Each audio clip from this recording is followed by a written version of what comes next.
স্বামী স্ত্রীর সম্পর্ক হওয়া উচিত হাত ও চোখের মতো।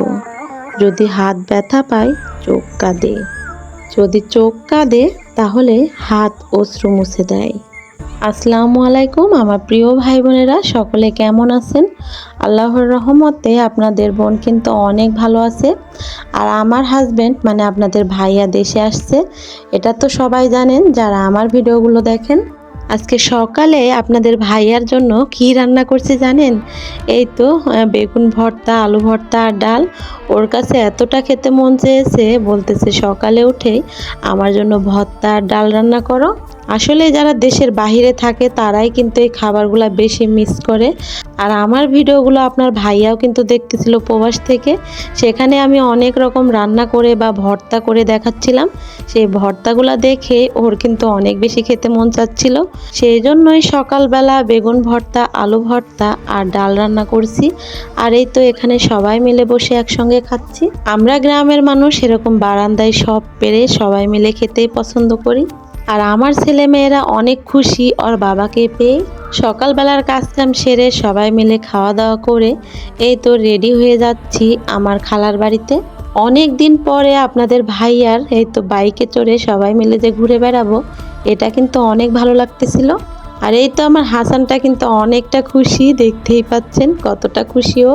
একটা মানুষ যখন আমার পাশে থাকে বা পাশে আছে, তখন মনে হয় পৃথিবীর সকল দুশ্চিন্তা কোথায় যেন হারিয়ে যায় আর আমার জীবনটা আনন্দে ভরে যায়। পুরো বাংলাদেশে অনেক বেশি গরম পড়েছে আর আমাদেরকেও অনেক গরম লাগতেছিল। এখন বাইকে চড়ে বাতাস লাগতেছে, সেটা অনেক বেশি ভালো লাগতেছিল।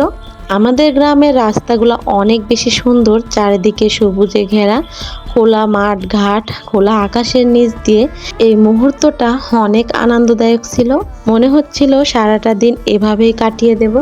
এখন বিকেলবেলা দুপুরবেলা কিন্তু খালার বাড়িতে খাওয়া দাওয়া করছি, ওখানে রেস্ট নিয়ে চলে আসলাম মাঠের দিকে।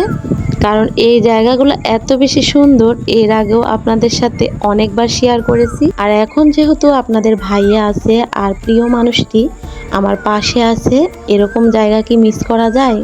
ও কিন্তু 3 মাস পরে আবারও চলে যাবে, 3 মাসের ছুটিতে আসছে। সেই জন্য দুজনের এরকম স্মৃতিগুলা ধরে রাখার জন্য অনেকগুলা ছবি উঠাচ্ছি। কারণ আমাদের মতো প্রবাসীদের স্বামী স্ত্রীর কাছে এরকম স্মৃতিগুলাই থেকে যাবে। আর চলে যাওয়ার কথা মনে হলে আবারও মনটার ভেতরে অনেকটাই কেঁদে ওঠে। যাই হোক, চলে যাওয়ার কথা এখন রাখি, যে সময়টা পেয়েছি সেটাই আমরা আনন্দের দিনগুলা কাটাই। আর এভাবেই দিনগুলা যেন ভালো কাটে, আপনারা সবাই দোয়া করবেন। আমরা যেন একে অপরের পাশে বা একে অপরের সাথে সারা জীবন এভাবেই থাকতে পারি। এই প্রকৃতির মাঝে ঘুরে বেড়াবো, আনন্দ করব আর আপনাদের কাছ থেকে এখানেই বিদায় নিব।